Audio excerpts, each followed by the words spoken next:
So I did that video instead, so it would push me to actually start making ASMR videos. So if you came back, or if you're just now discovering this channel, first of all, welcome and thank you for clicking. But if you're here, hopefully you'll come back. I don't know if any of that made sense or if that was cohesive at all, but I'll get better at some point. This is a bit awkward, just talking to a camera. Anyway, so housekeeping. First, oh my god, that's two. First, as you can see, my full face is not in frame. That is on purpose. One, because I do not think my job would be appreciative of having my face up on the internet. So I'm trying to stay at least partially anonymous. Second thing, as you can see, one of my fingers, oh, can you see that? One of my fingers does not have a nail on it. That is because when I was cooking dinner earlier today, I did a really shallow cut, and it hurt when I washed my hands. So I just put a band-aid on it, and I didn't want to put a nail on it. Alright, I think that's all I have to say about general things. So I started watching ASMR my freshman year of college. I don't really know how I started watching it.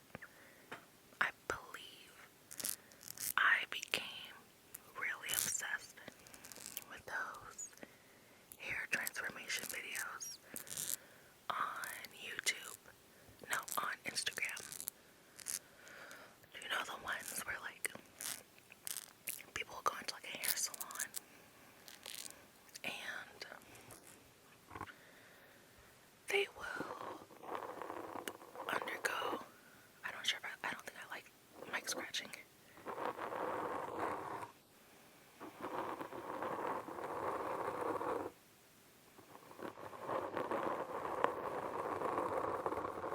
I'm not sure I like that.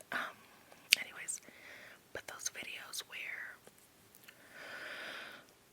people would go into the hair salons and the stylist would do their hair, and then at the end they would do like that thing where like they fluff the hair, and something about seeing like the hair being fluffed was so satisfying to me.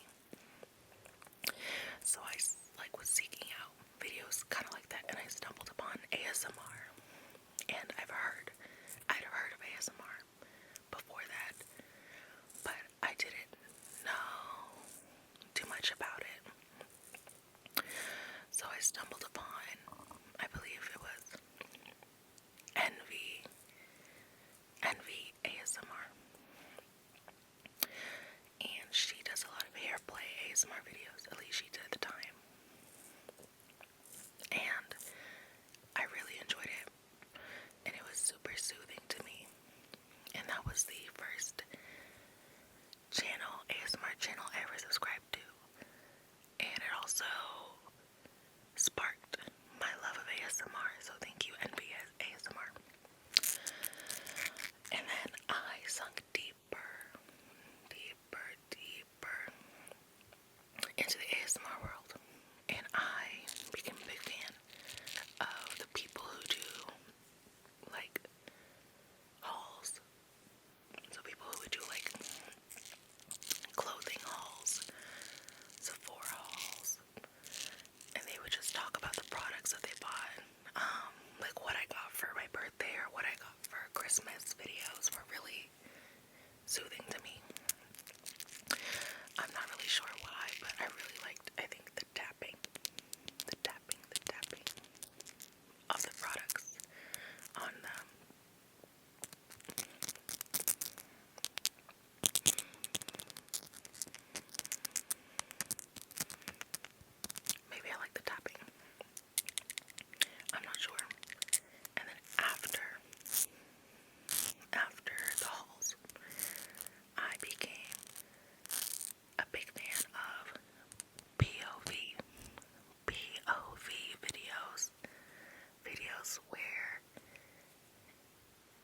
person would act like you're getting a facial or you're going to a spa. I really liked those. I also thought they were super creative. There was one girl, I'm sure there was multiple people, but one girl whose name I cannot remember, I'm so sorry. But she had this video where she had the camera pointed upwards, and she must have had like a glass panel, and then she would like squeeze the products onto, I'm assuming, the glass, and she would pretend that like she's giving you a facial. So she would pretend that, like, I guess you would be looking up and she would be doing the facial, and that was super cool and very satisfying. And then after the POV videos, I got really into mic whispering and inaudible whispers. I was on that phase for a long time.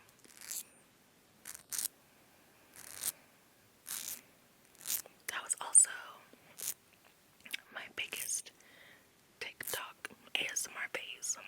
I watch a lot of TikTok ASMR videos because I don't really know why. I think it's just convenient to watch short form ASMR videos sometimes. And I think the easiest ones are like just plain whispering. And I really like inaudible whispers. I don't think I'm very good at them though. And I would like to say that I'm going to try it now, but I will not, because that would be a real shame and a pity to all of you. I'm so sorry. But I will practice, and I will get back to you on that, I promise. And currently, my ASMR hyperfixation is follow my instructions. Follow my instructions. I love those videos. And also ones where they're like, follow my instructions, but you can close your eyes. I love those because I watch ASMR to fall asleep, and it's really convenient that the video is based on you closing your eyes. I enjoyed that immensely. So I think my channel will be a lot of those types of videos because I like them, and there's not enough of them in my opinion. Specifically the ones where it's like you can close your eyes and follow my instructions. I think they're really great because they tire out your eyes most of the time. I'm a big fan. So if you're also a big fan of follow my instructions and also a big fan of closing your eyes ASMR videos, maybe subscribe. But if you don't want to, then don't. I don't know. I can't tell you what to do. Okay. I think that's all I can talk about regarding ASMR. So, some somewhat interesting things about me. Let's see if I like mic scratching again. Hold on.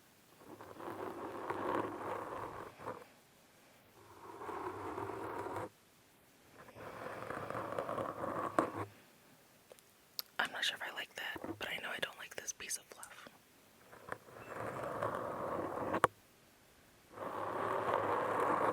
I don't think I like that. I don't, but I think I like this.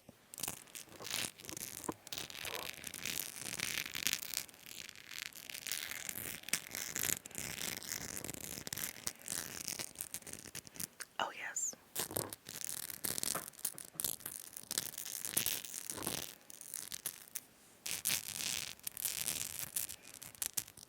That's really nice. It feels very, like, sounds really creamy.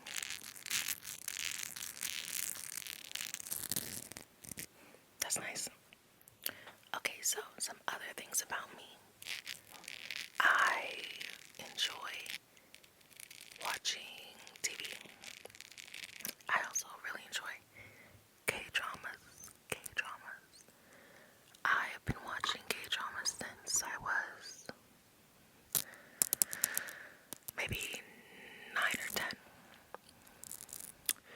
My first first K-drama I ever watched was called You're Beautiful. It was about this girl. I can't remember her name, but she's the same girl who was in Airs, I think. Anyways, but she was in this. She had a twin brother who was supposed to join this band, but something happened to him, and she was like a nun, I think, or a nun in training. And because the brother couldn't make it, and he was like new to the band, and he had to be there. Oh, I'm so sorry. She like took his place and pretended to be a guy,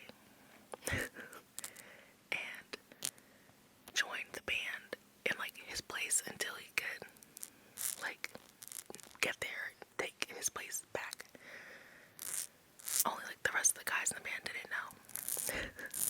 And then she, because it's a gay drama, ends up like getting to like a love triangle kind of with two of the bandmates. But then the bandmates don't know that she's actually a girl. So I think they must have some conflicting feelings. I don't know. But it was really interesting. I haven't watched it in years. I think I rewatched it one time years ago, and I just like never got back to it.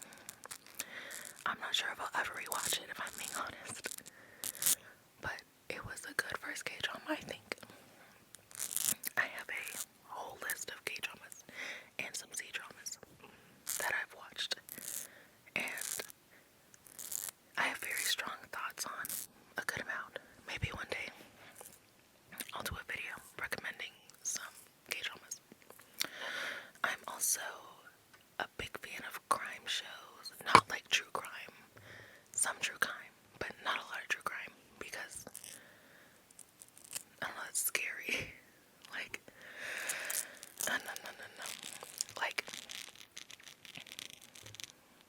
what's a good example? Okay, Law and Order SVU. That's not true crime, but I feel like some of the situations are a little bit too realistic for me, and I don't like that. I don't like that at all. However, shows like Criminal Minds, I'm a big fan of. Now listen, serial killers do exist. Very weird tangent I'm about to go on. However, I just feel like it's less realistic, like some of those scenarios, than SVU, and I'm more comfortable watching Criminal Minds. I also like the characters more in Criminal Minds than SVU. I'm so sorry to the SVU stans. I also really like, in terms of like crime shows, my favorite show of all time, like ever. It's been my favorite show for like over, oh my goodness, way over 10 years, I think, maybe around 10 years, 11 years, is Psych. Psych is very underrated, and people who know of Psych also believe that Psych is underrated. It's a cult favorite, but only if you're like in this like cult, which doesn't make any sense. Anyways, Psych is about two best friends. One is a guy who pretends to be a psychic. The other is a pharmaceutical salesman, and they're best friends. And they work with the Santa Barbara Police Department to solve crimes. And they are hilarious. I think you should watch it. I've never met anyone who I've showed the show to who didn't like it, because it's just ridiculous and funny, and I think you'll like it. I do. Other than crime shows, like mystery shows, I like old sitcoms. I like Friends. My favorite character was Chandler Bing. May he rest in peace. I also was a big fan of Rachel. Rachel was really funny. Big fan. I was not a fan of Ross. And I know that a lot of people weren't a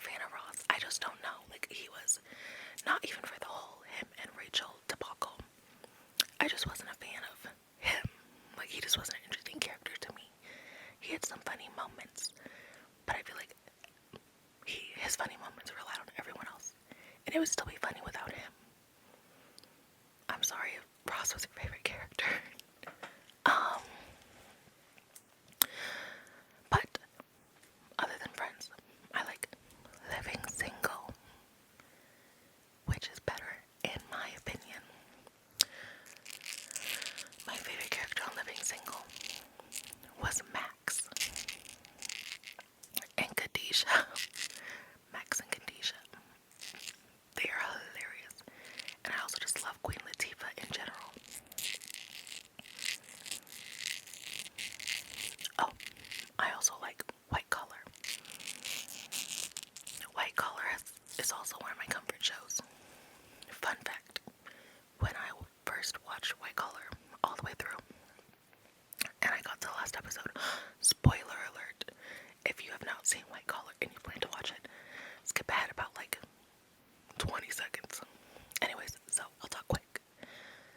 Basically, when I got to the end, and it looked like he died. I forgot his name, which is a real shame. But, oh, Nate. Anyways, when it looked like he died, I was so upset that I didn't fully watch like the last 5 minutes of the show. And I was crying because I was so sad. And then 2 years later, literally, I rewatched the show and I just watched all the way through because I was emotionally available to do that now. And then when I watched it, the last 5 minutes and it showed that he was still alive, I was so angry at myself because I was like, what the heck? You've been in despair for 2 years. Literally, I did not watch that show for 2 years because I was so upset. But it turns out he was alive the whole time. What the heck? And it was even worse because I talked about it with my mom, and my mom knew the ending, and she never told me that he was alive. And then when I finally told her that I found out that he was alive, she thought that I knew that, and I was just not talking about it for 2 years. Why would I talk about it in that sense for 2 years? She let me go on in pain for 2 years, y'all. Anyways, White Collar. I also watch Abbott Elementary. Top tier show, everyone. You gotta watch it. My current fixation is Exo Kitty. I know some people say it's just like a whitewash K-drama, which, okay, whatever, that's your opinion. I just think it's a really fun, like, Netflix show. I'm a big fan of Minnow and Kitty. I think they're endgame. That's what I think.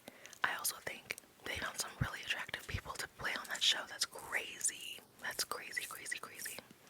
Good for them. I think they don't take themselves too seriously in the show, and people take it more seriously than it's meant to be taken. So when people say it's cringy, I think that's the point of the show. I think they're supposed to be cringy, like they're making fun of like some of the K-drama stuff, and people just take shows too seriously. Like, can we all just get along and have fun? Dang, the show is funny if you don't take it seriously. Thank you for coming to my daily TED Talk. I also watch a lot of YouTube besides ASMR. My current favorite channel is The Kevin Lang Show. That channel and like his show is hilarious. If you have not seen The Kevin Lang Show, my current suggestion for the episodes to watch is Guess the Wrestler, and the one that came out today, which was Guess the Weight. I've never laughed so hard since, I think, Guess the Weight ever, like in any of his like the episodes. Y'all, it is so funny. It is so funny. My favorite cast member is Erin. Erin is hilarious, and I also really like her. I think they're all funny. Also Zane, the producer, he is so funny, y'all. But they're all really funny, so you can't go wrong. The last thing about me is that I like to read. I mostly read mysteries and romance. My favorite mystery writer is Lucy Foley. She wrote The Paris Apartment, which I think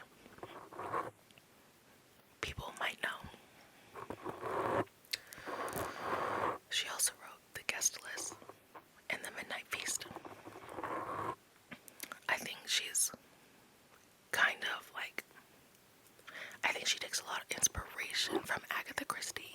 I think. If she doesn't, my bad. Anyways, I highly recommend it.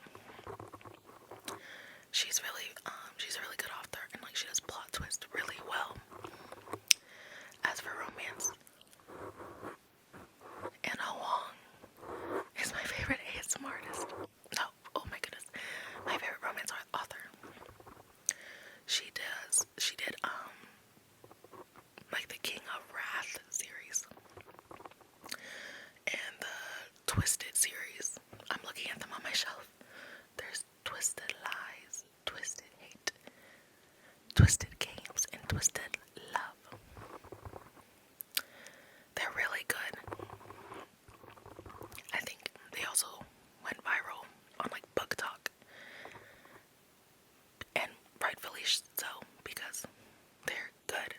Actually, fun fact, this mic right now, I went to the bookstore today and I bought another one of her books and this mic is actually sitting on it. It's The Striker by Anna Wong. Oh, that's so satisfying. I should have been tapping this whole time.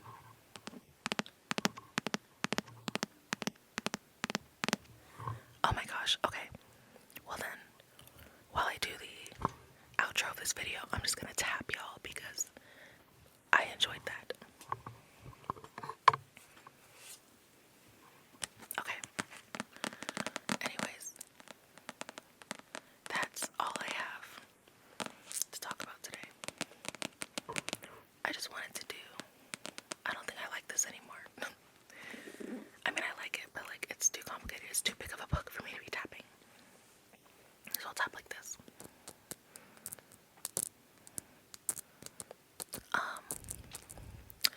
This wasn't like a super trigger focused video.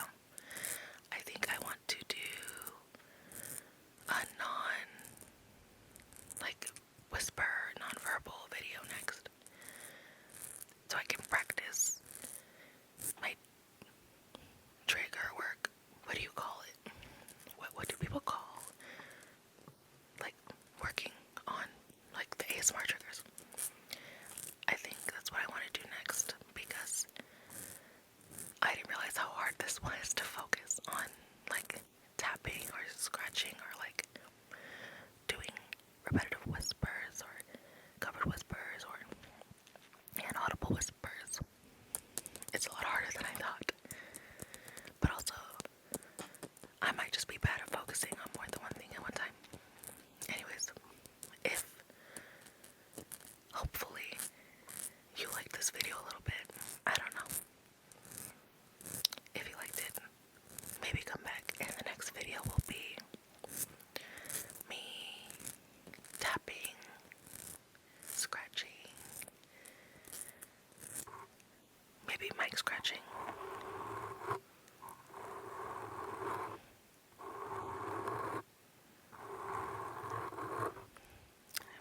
Maybe teeth tapping.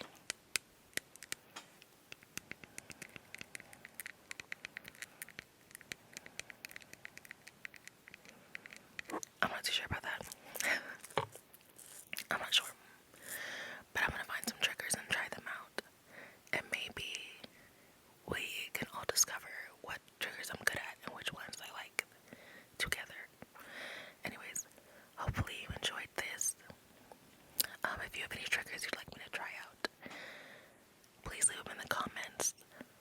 Or a trigger that you think maybe I'd be good at. Leave it in the comments. I'm pretty open to anything. Most things. I'm open to most things.